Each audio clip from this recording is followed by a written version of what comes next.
KTSM 9 News after the game starts right now. Well, a quiet game in the first half that then caught fire in the second. Broncos defeating the Commanders 27-26 in overtime. Thanks for sticking with KTSM 9 News after the game. I'm Kelly Harrison alongside Robert Bettis and Diana Castillo. This game playing out like most had thought with the Broncos on top, but not in the fashion it went down. No, but it was very exciting to watch. Yeah. Yes, so even I was watching the football this time Can around. you believe it? Yeah, and of course we made our picks, and Diana, welcome. You got to choose. Yes. Which team did you choose and why? I chose the Broncos, and honestly, I chose it because of you. Guess what? And with your advice, a clean record. Undefeated, unblemished. I know.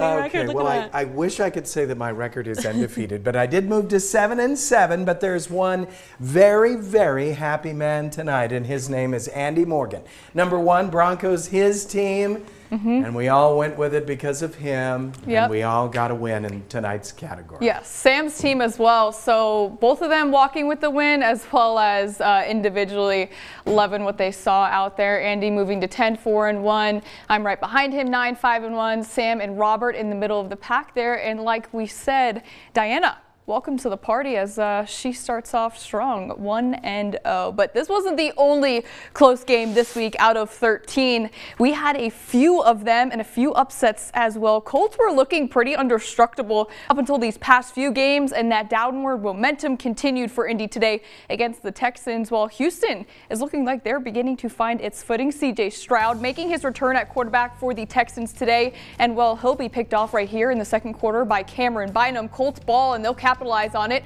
Daniel Jones is going to look to Alec Pierce, and this is going to give the Colts the 6-3 lead after the missed PAT. Houston with the response, though, pitch is going to be sent out to Nick Chubb, and he is just going to absolutely bulldoze his way into the end zone for 6 points to put the Texans back on top, 10-6 at the half, 2:54 to go in the third. And Jones is going to send this one to a wide open Tyler Warren to tie this game up at 13. Headed into the fourth and final quarter, but it won't stay tied for long. Nico Collins follows his blockers into the end zone, and that'll give Houston the 20-13 lead. Texans finish on top 20-16.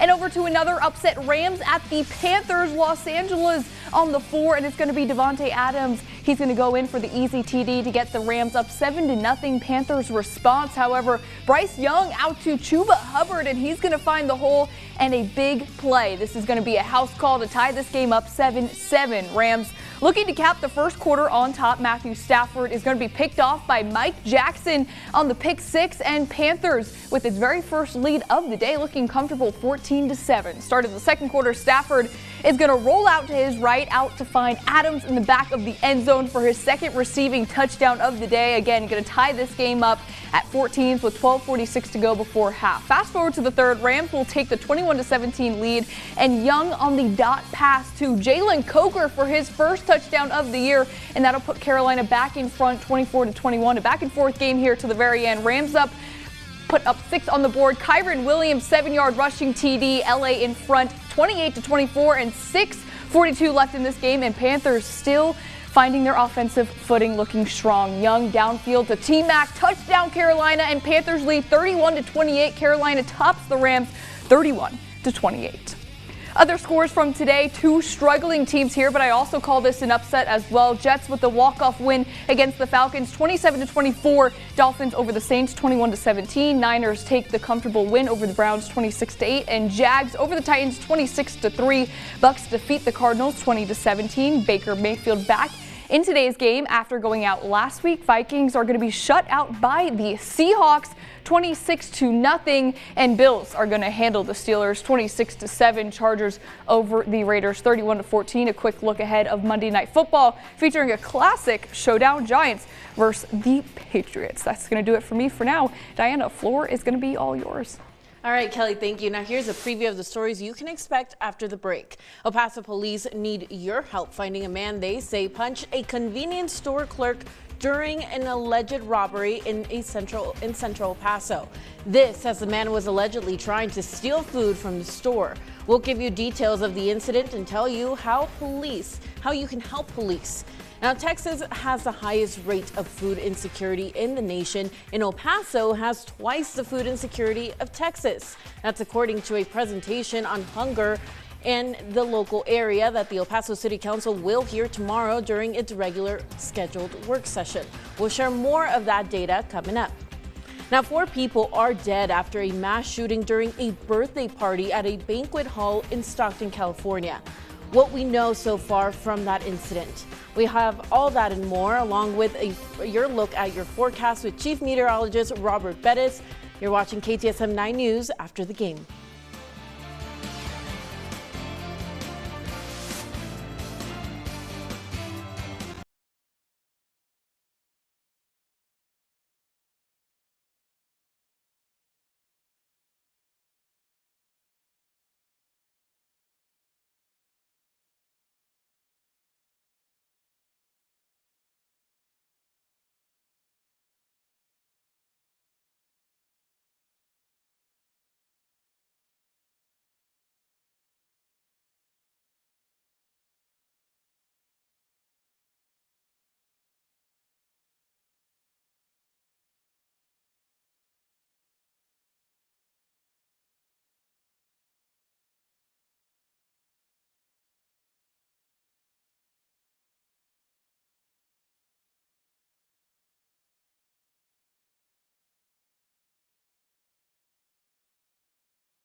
Well, El Paso police need your help finding a man who turned a theft at a convenience store in central El Paso into a violent one. This happened just before 1 a.m. on Friday, November 21st at the Circle K on Cotton Street. Now, police say the suspect attempted to steal food, but was confronted by the store clerk before he can flee. He was confronted by the clerk, ended up punching the clerk in the head, and left with some of those items. Through security cameras, we were able to capture images of the suspect. Now, you are looking at the suspect right now. The suspect is described as Hispanic, between 17 and 21 years old, 5 feet 7 inches in height, and has a light complexion and a medium build. On the day of the robbery, he was wearing a light colored hooded sweatshirt, gray sweatpants with a black stripe on the leg, and gray and black athletic shoes with blue laces.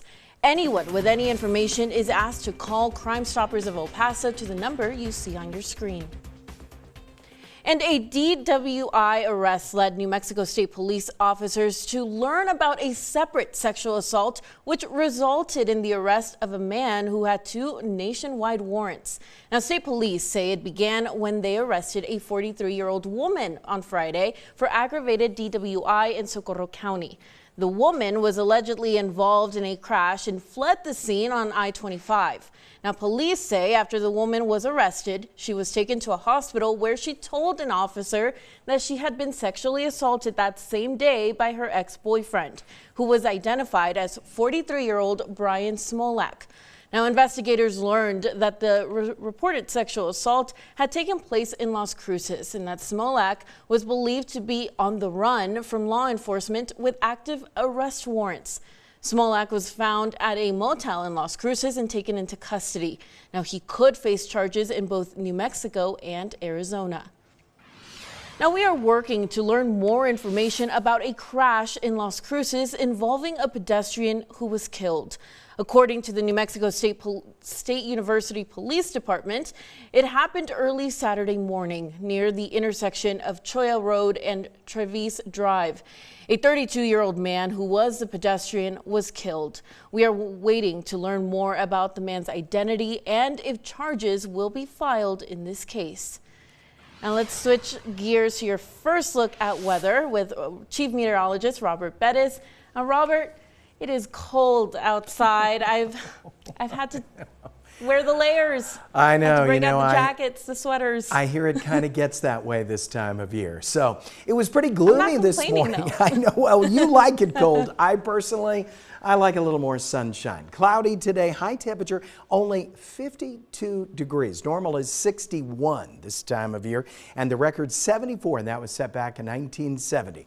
Well, we're going to cruise back to normal tomorrow with a lot more sunshine and moderate winds in the afternoon. Right now, 46 degrees at the international airports. We'll be dropping down to about 39 tonight at the airport, but colder down in the valley. There go those clouds. That thick deck of stratus clouds has moved over the other side of Texas, and it's opened up a window of drier and sinking air tomorrow. A lot of sunshine. Winds come in from the west and northwest, gusting to about 25 miles per hour. That's going to pop that high temperature up to 61 tomorrow afternoon. Then even warmer on Tuesday, warmer on Wednesday as well.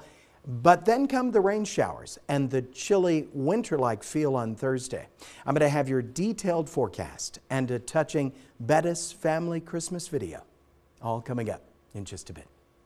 Diana. Right, Robert, thank you. Now, Texas has the highest rate of food insecurity in the nation, and El Paso has twice the food insecurity of Texas.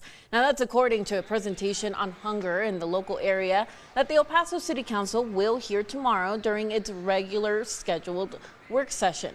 Now, this will be presented by Warren Goodell, the executive director for the Kelly Center for Hunger Relief. Now, according to the presentation, the United States has 12.8% rate of food insecurity.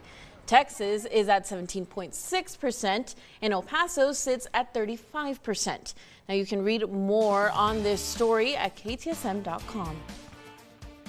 And the search for a new superintendent in Cantillo ISD continues this week. The school board is scheduled for two special meetings on Monday and Tuesday at 5:30 p.m. at the district's administrative office. According to the agenda, the board will be interviewing candidates, with Tuesday potentially being the day that they name a finalist. Now, as we reported, former Superintendent Pedro Galaviz announced his retirement in May, following nearly 13 years of service. Jessica Arellano has been serving as the interim superintendent. Now let's go to national news. 4 people are dead after a mass shooting during a birthday party at a banquet hall in Stockton, California. Authorities say 3 of the 4 dead were children.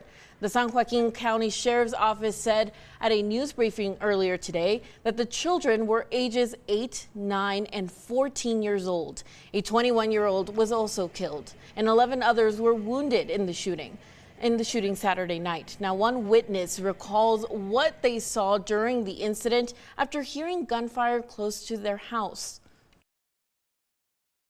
What I saw were a lot of people scattering, running, shouting, screaming, crying. Then I saw a few cars pull up, some parents coming up and being very, very upset, crying, asking where their kids are. So it was a kid's birthday party. It sounded like some of the parents had dropped maybe their kids off or relatives or whatever, and maybe they're going to come back and pick them up. I don't know. And they came back to this. Now, officials say the shooting appeared to be targeted, but did not say who might have been targeted or why. No arrests have been made at this time. And coming up, El Paso's La Nube wins a global award for excellence as a children's museum. We'll tell you about the award as the museum becomes 3rd in the nation to receive it. Thanks for watching KTSM 9 News, putting local first. Scan to download KTSM Plus free.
your local weather authority, Robert Bettis, the Borderland's only certified broadcast meteorologist.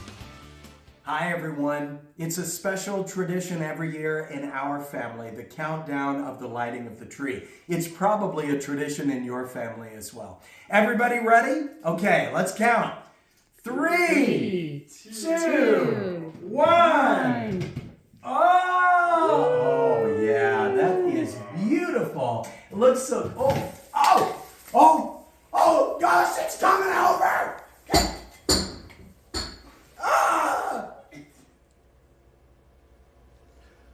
Well, I hope everybody had a nice Thanksgiving and happy holidays, everyone. Merry Christmas. I'm fine. 52, our official high temperature today. We were suppressed by those those thick stratus clouds that kept the temperature down today. 61 is normal this time of year. Record 74. And that was set back in 1970. Here are the other high temperatures in your town today. Only 51 Las Cruces, 52 Juarez. Had a little more sunshine out in Deming with a high temperature of 58, 52 Alamogordo, 45 Ruidoso, and 37 for Cloudcroft. Satellite radar composite. We'll see those thick clouds move to the other side of Texas, where even a little bit of light snowfall is coming down between Wichita Falls and the northern side of the Dallas-Fort Worth metro area.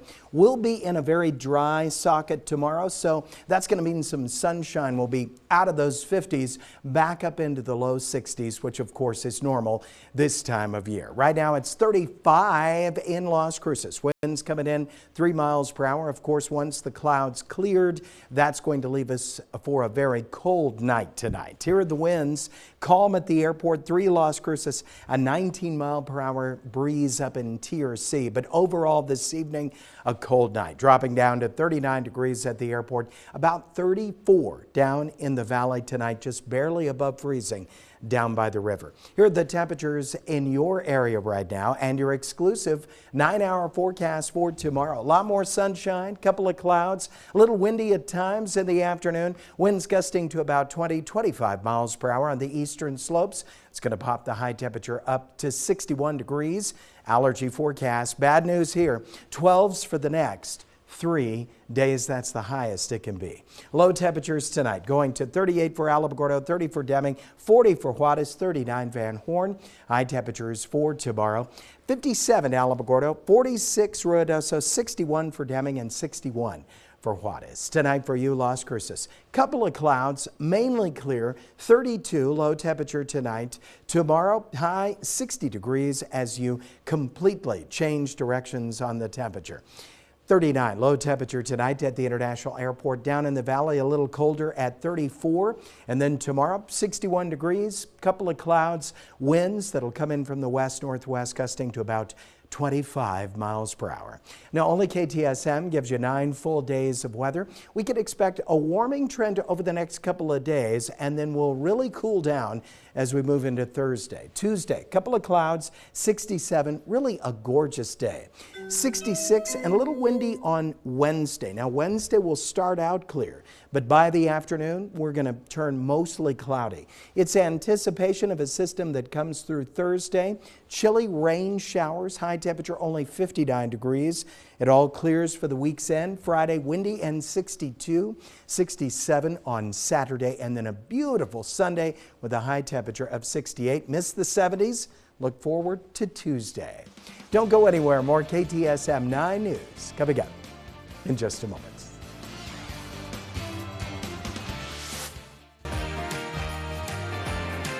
From kids dreaming big to families lighting the streets, this is where childhood dreams are born. Thank you, El Paso, for being part of the 89th annual Glasheen, Valles, and Enderman Injury Lawyers Sun Bowl Parade. KTSM 9, your only live parade home.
Well, a group of Texas Republicans are asking the Department of Homeland Security to prioritize the Lone Star State for border-related cost reimbursements. Now, Texas spent billions of dollars on operations in the Lone Star State, sending the National Guard and Texas Department of Public Safety troopers to secure the border. Now, crossings have drastically decreased in the southern border, but Texas troops remain stationed in the area. Capitol correspondent Dylan McKim spoke with the governor about the future of the operation. Let's give it up for Governor Greg Abbott. Earlier this month, Texas Governor Greg Abbott and 4 other state governors traveled to Eagle Pass. Their mission, to serve meals to DPS and National Guard stationed at the border. These men and women will be serving over the Thanksgiving holiday. They are part of Operation Lone Star, started by Abbott in 2021 to confront an uptick in southern border encounters during the Biden administration. You were the forefront, you were in the vanguard of making sure that in Texas we put up a fight to defend our country, to defend our state. But since President Trump resumed control of the White House, the federal government deployed more federal resources to the southern border. That has led to a drastic drop in encounters at the border. This past October saw an 85% decrease from the same time last year. Border czar Tom Homan, who was with the governor in Eagle Pass, said the federal government is working on bringing 10,000 more Border Patrol agents to the U.S.-Mexico border. He thanked those in the room, including the governor. He was a game changer, because what he did for the state of Texas during those 4 years, doing what he could to secure the Texas border. Even though numbers are falling, these soldiers are not going home anytime soon. There are about 3,000 National Guard soldiers at the border, and Abbott said that number will stay the same throughout the entire Trump administration. So Texas is now working hand in hand with the Trump administration. Our National Guard, some of them are deputized as Border Patrol agents. Texas spent more than $11 billion on Operation Lone Star and is still waiting to be reimbursed. The federal government created a $13.5 billion fund to help reimburse border states. Texas Republicans sent a letter to Department of Homeland Security Secretary Kristi Noem asking her to prioritize Texas and the payments. In Austin, I'm Dylan McKim. Now, Governor Abbott also said part of the funding set aside by the federal government fund will help pay for more Texas border wall construction. And La Nube STEM Discovery Center has been named the winner of the internationally renowned Hands-On Children in Museums Award for 2025, giving the museum and El Paso some global recognition. The award was presented at the European Museum Academy meeting in Liverpool, United Kingdom.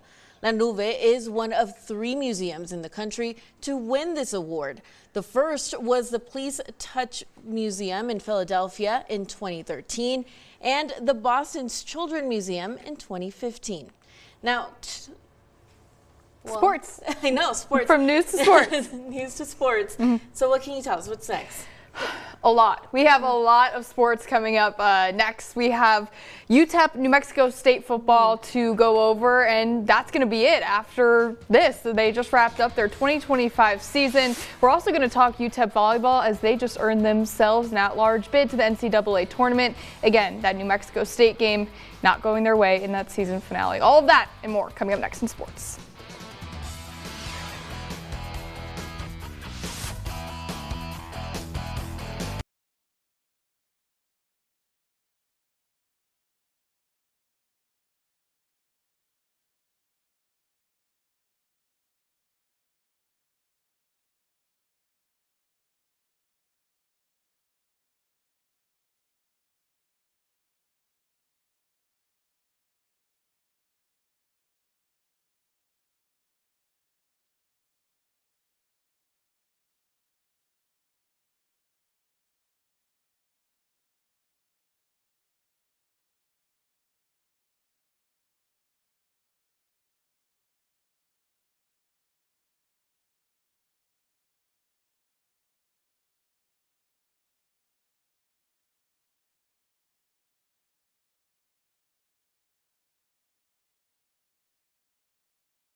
Now, KTSM 9 Sports with Kelly Horson, sponsored by Glasheen, Vyas, and Enderman Injury Lawyers.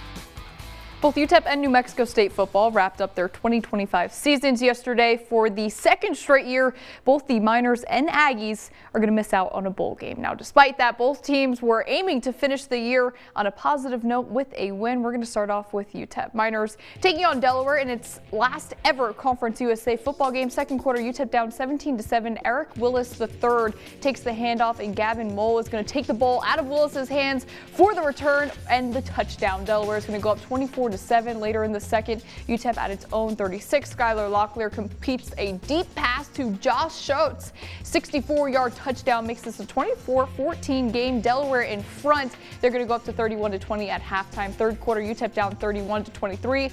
Nick Minucci connects with Jake Thaw. 51-yard TD, and Delaware just continues to extend its lead, now 38-21. About a minute left in the quarter. Locklear is eventually going to hit Wandame Davis Jr. and Davis scores. That's going to make this a 41-31 game. Delaware still in front, and Delaware is going to outscore the Miners 20-0 in the fourth and final quarter. A field goal in the last second of the game made it a 61-31 final score. Delaware on top. I think it's an incredibly classless move by Delaware, and they ought to be embarrassed. Calling a timeout and kicking the last field goal there. I think it's an embarrassing look on their head coach. I think it's an embarrassing look on their program. And, I told the guys that, the way that we handled that and the way that we handled that with class, and there's a lot of different ways our guys could have handled that. And, we handled that with class. Fight all year long, just unfortunately ended up on the wrong side of the scoreboard, too many times. And, I got to look at myself first, and then I got to look at our staff, and then look at our roster, and, decide what adjustments need to be made here in the offseason, and to put the best product on the field for 2026. So with this loss, UTEP ends its year 2-10, the fewest amount of wins since going 1-11 in 2019. So a disappointing season for the Miners in the second year under Walden. Now let's head over to Las Cruces. NMSU taking on Middle Tennessee. Aggies going for its fifth win of the year on Senior Day. Opening drive, Middle Tennessee in the red zone. Jaquil Middlebrook loses the ball, and Jameel Thompson Jr. is going to recover. The play was initially ruled down, but after review, it's then turned over. NMSU recording a turnover in every single game so far this season. 3 minutes left in the first scoreless game. Adam DeMonte, making his second start, fires deep to TK King, and King hauls this in, and he's off to the races into the end zone. Aggie strike first, 7-0. But Middle Tennessee wastes no time on the next drive. DJ Taylor bounces outside, stays in bounds, and breaks free for a 64-yard touchdown. Game is going to be tied 7-7. Blue Raiders lead 14-7 at the half. Fourth quarter, Adam DeMonte is going to keep this one on the QB keep. NMSU is going to go ahead 21-17 with 11 minutes left. 5 minutes remaining now. Roman Gagliano connects with Landon Collins. MTSU back on top, 24-21. 1 minute left to go in this game. NMSU is going to drive into field goal range, and Ryan Hawk puts away a 35-yard kick to tie it up 24-24 and force it into overtime. It's NMSU's second OT game of the season, and in OT, Gagliano is going to connect with A.J. Jones to go up 31-24. NMSU without DeMonte in due to an injury, so Parker Awad is in this final drive, but he is unable to get the Aggies offense going, as New Mexico State is going to fall 31-24 in overtime in their final game of the season. Extremely disappointing outcome, to a tough season, and we'll have time to, go back and reflect. I got to watch some things, and we're going to have to really dig down deep and figure out what are the little things that we need to do to make up these differences. I don't know if I've ever been involved in a season like this where we've had so many games that have come down to the end, and our guys always gave us a chance. Now we got to do a better job as coaches of taking care of the little things, taking care of the details. Right now that 2025, group of Aggies, man, those guys will go down as, warriors. Those guys fought their tails off for this university, and I'm really proud of them for doing that. The Aggies finished 4-8, improving by 1 win from last year. Going 2-4 in one-score games has cost NMSU a bowl berth this year. It'll be interesting to see if Sanchez can keep most of his squad for 2026. Now let's check in with Conotillo High grad LJ Martin. Martin and 11 BYU taking on UCF. UCF up 14-0 BYU, looking for a sign. That sign to go to LJ Martin, and he scores BYU's first touchdown of the game. Cougars trail 14-7 in the second quarter. Later in the second, BYU at the 1-yard line again, and they go to Martin again. Martin in for his second tutty of the day. BYU ties the game 14-14 and led 17-14 at half. Third quarter, BYU 3 and 4. Martin takes the direct snap, and with the help of the O-line, Martin is going to get in to the end zone for his third touchdown of the game. Martin finishes the day with 3 tutties and 95 rushing yards to help BYU beat UCF 41-21 for their 11th win of the season. Up next, BYU will play Texas Tech in the Big 12 championship game coming up next Saturday. And for the first time since 2016, Las Cruces High School football played in a state championship game. The Bulldogs entered chasing perfection, just 1 win away from an undefeated season and that state title. It's undefeated Las Cruces versus defending state champs, the Cleveland Storm. Storm is going to come out punching. Samuel Bastillos opens the score with a 38-yard rushing touchdown. A back-and-forth game early. Cleveland went on to lead 14-7 in the second quarter, but the Bulldogs have Daniel Amaro in their backfield. He's going to tie the game at 14 with 6 minutes to play before the half with his second rushing touchdown of the day. This coming from a 13-yard touchdown. Cleveland had one more answer though before break, as Jordan Hatch is going to link up with Evan Nanez for the 10-yard TD, making it 21-14 Storm at the half. Storm go on to score 14 points in the second, including this 1-yard punch-in from Troy Logan in the fourth quarter, making it 35-21 Cleveland. Cruces didn't go out quietly, however, as Gunnar Guardiola is going to go on the 7-yard touchdown pass late in the game, but it's just not enough, as Las Cruces is going to fall short of perfection this season as Cleveland captures the 6A state title. Final score 35-28. And while we're on high school football, news out of Franklin High School. Standout senior on offensive lineman Justin Morales has flipped his commitment from Kansas State to now Arizona. Morales originally committed to Kansas State back in June of this year, but now it's the Wildcats getting the 6'4", 265-pound 4-star recruit, ranking 31st nationally as the offensive tackles in the 2026 cycle. And coming up, it is Selection Sunday for NCAA volleyball. UTEP hearing its name called for the second year in a row as the Miners now gear up to go dancing. Find out where they're going coming up.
UTEP volleyball looked for its second at-large bid in back-to-back seasons and to secure a trip to the NCAA Tournament during Selection Sunday earlier today, and well, they got it. Miners headed to Madison, Wisconsin later this week.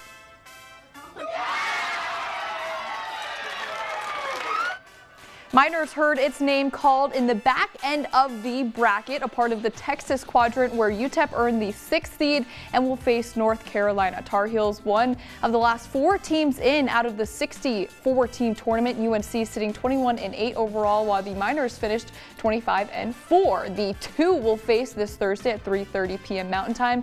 Excited for the opportunity at hand. I think that this is a testament to the NCAA selection committee really starting to get the tournament seeding right. You know, we deserved an opportunity to play in this tournament, but to be given a 6th seed in this tournament and in this 16-team side, you know, with Stanford and also Wisconsin on that side, it's really exciting. I'm proud of our group. We've been through a lot this year, and so to be able to be honored and selected again as an at-large team says a lot about our group. Anytime I saw a prediction like what I thought we were going to go to, I was like freaking out. I'm like, okay, it could be this one. And as those ones kept passing, I was kind of getting nervous. I'm like, okay, I know we're in, I know we're going to go. But seeing that it's at Wisconsin, that's awesome. 2 teams that we would never get to play, so it's super awesome. We're kind of guessing, okay, maybe the Arizona one, and I was like, Wisconsin, that is not at all what I was expecting, but I'm not mad. It's always a fun time to go travel somewhere else, go play other teams. We keep proving to this school, this city, like our community, that we play for you guys and we enjoy doing that. So I think it's only going to keep following through, whether we make it past the first round, the second round, however far we make it. UTEP was knocked out of the first round last year in the tournament after a good battle against Oklahoma. They look to make it further this year, starting Thursday against USC. And a quiet weekend for college hoops in the Borderland, with the exception of Denver making the trip to El Paso to take on UTEP women's team yesterday at the Don Haskins Center. The Miners looking to stay perfect and move to 6-0. Picking things up in the second quarter, Miners up 23-13. Corin Watts is going to split the double team and score to make it an 8-point game. UTEP's Yvonne Tensai hit 8 3-pointers yesterday, setting a new UTEP single game record and topping her prior mark of 7. She had a game high 26 points. Miners' second leading scorer yesterday, Serviva Legion, 17 points for her, 6 of 13 shooting from the floor, and Miners take care of business, defeating Denver 69-52. Miners now 6-0 on the season. UTEP back at the Don Haskins Center Wednesday night against Texas A&M Corpus Christi.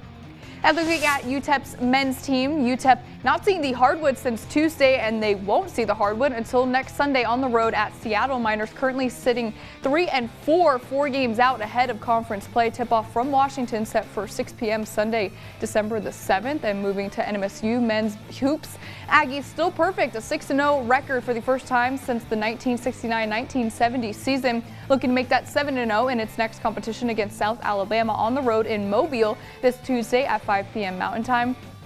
And its women's team in action 2 days following its men's on Thursday on the road as well against Southern Utah. Aggies still looking for its first D win against a D1 opponent this year. Tip-off from Cedar City is set for noon Thursday, December the 4th.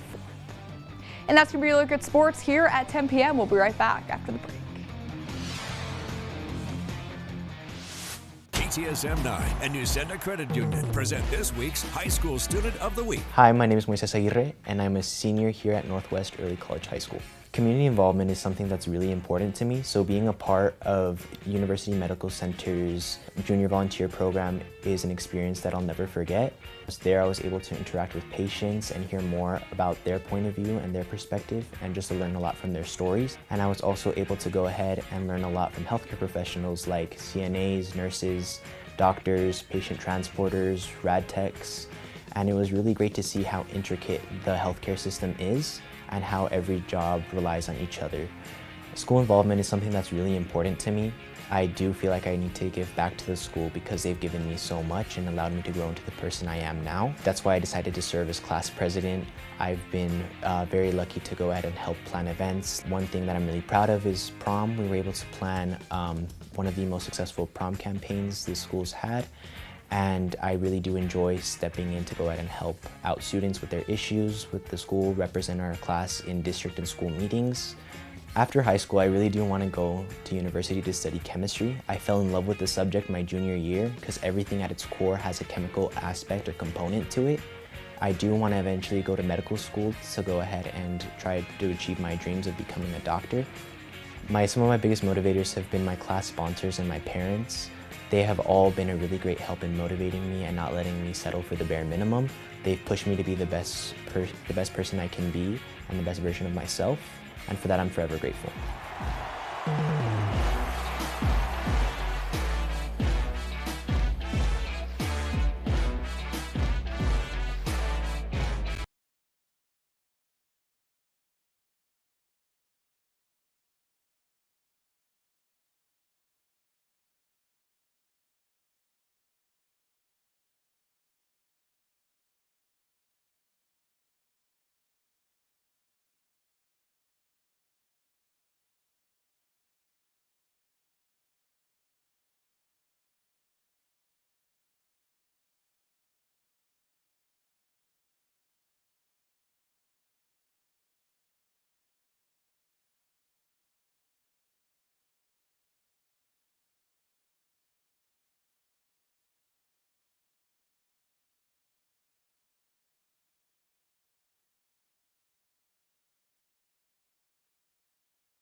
Welcome back. Well, in Las Cruces, the Sophia organization hosted its 4th annual One Huge Fiesta over the weekend. Our crew captured the scene on Friday at the downtown plaza in Las Cruces. Now, all proceeds for the event went to the Sophia, which is a nonprofit that helps Las Cruces residents in need. And we work to help Las Cruces and the surrounding areas with blanket drives and food drives, toy drives around Christmas, heater drives. So all the proceeds go towards that. We also do have a Mother's Day event for mothers, for families in need. The free event included food, art vendors, face paintings, and fun games for families. Now, guests also got to enjoy festive photos featuring the Santa Claus and the Grinch. Now, if you missed the event over the weekend and would still like to donate, they are also accepting donations through the nonprofit's Facebook page. 1, 2, 3. Yeah! Now, Gozo's Ice Cream has opened their second location in East El Paso. The shop, along with the El Paso Community Foundation, held a grand opening on Friday at the Sendero development across from Eastwood High School. Gozo's Ice Cream is a project of the El Paso Community Foundation, and it is dedicated to providing employment opportunities for adults with intellectual and developmental disabilities. About 75% of our staff has a primary intellectual or developmental disability. And they do everything in the stores, from working the register, serving the ice cream, making our cones, making the ice cream, and any of the other goodies that you see at the store. Now, Gozo's opened its first location in downtown on Oregon Street. The shop also has a location in Austin. And speaking of Austin, from our Austin newsroom, after months of financial strain and insecurity for families across the country, an Austin Independent School District student is using her entrepreneurial skills to give back. Kelly Wiley has a story of a teen on a mission. This is where I make the candles. Inside high school junior Ruby Chalupka's home, the kitchen has become a makeshift warehouse, an assembly line of candle wax, wicks, and labels. This is kind of a tricky part because getting it super centered. Here, every detail of her product has a purpose. Every candle purchased provides one free school lunch for a kid in need, which is the whole purpose of the business, which is just great. The whole idea for Ruby's business came from a singular moment in 7th grade that she could not let go of. This is a little bit of a story. So back in a scene that played out in front of her in Lamar Middle School's lunch line. There's this one boy in front of me, and before he could check out, I heard the lunch lady say, "You don't have enough money in your account." Takes his plate of food away and gives him a pre-made sandwich. And I mean, I thought, why would he get a sandwich when everyone else can walk out of the lunch line with hot lunch? It's a situation that plays out across the state and country.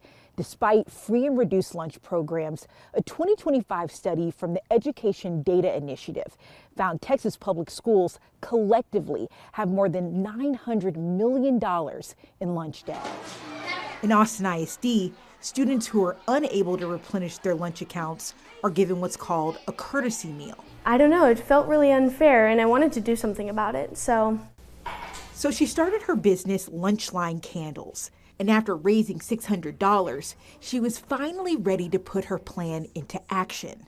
She sent an email to the principal at Lamar, her former school. I'm reaching out to see if there are any outstanding lunch debts among Lamar students. And just before the Thanksgiving break, Ruby walked into the school with a blank check and a mission. When I gave the Lamar cafeteria ladies the check, they were just so ecstatic and they were so happy. The whole ordeal nearly brought the cafeteria workers and her former art teacher, who was behind the camera, to tears. For a kid to do that not only obviously is very positive and kind and heartwarming, but it also makes me, even as an adult, want to look into myself and where could I have these moments, or where could I make, a bigger impact. At a time when families are still feeling financial strain from the holidays and an unprecedented government shutdown, Ruby says she's only getting started. Next, she's looking for more schools in Austin ISD and beyond to give to. In candle sales right now, we actually have around $818, which is I'm so happy about because we get to give that back soon. And I'm just really, really excited. In Austin, Kelly Wiley, KXAN News. And don't go anywhere. We still have your final look at the forecast after the break. This is KTSM 9 News. Stay with us.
hair and wardrobe, provided by.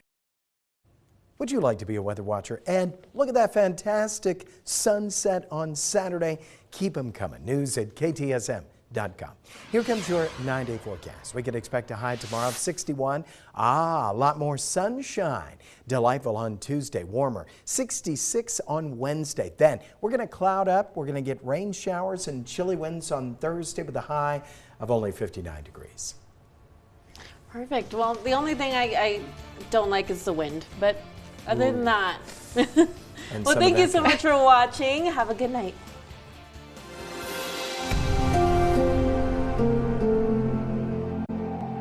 Ask the Lord.